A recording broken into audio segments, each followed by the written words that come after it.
Did you know your Samsung Galaxy S26 Ultra can take voicemail messages even when you don't answer a call? With direct voicemail, callers can leave a message and your phone can even transcribe it for you. Let me show you how to set it up. First, open the phone app. Tap the three-dot menu at the top right. Then tap Setting. Tap Direct Voicemail. Now, turn this option on. When this option is on, when you are unable to answer a call, your phone will allow the caller to leave a voicemail message.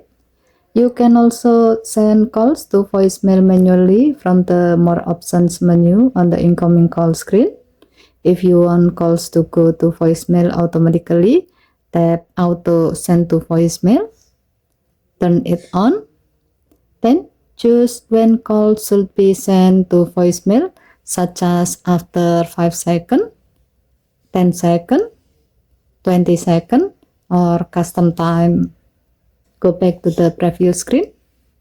There's also a feature called Transcript Assist.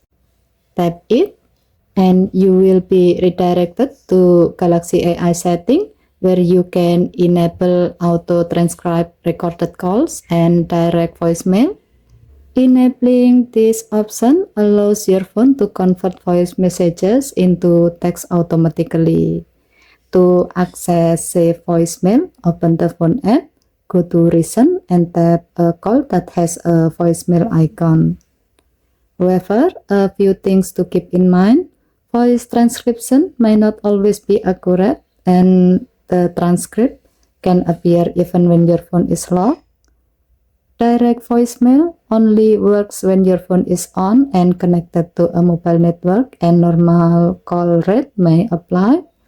Also, this feature doesn't work for video calls, and it may not work properly if your phone storage is almost full.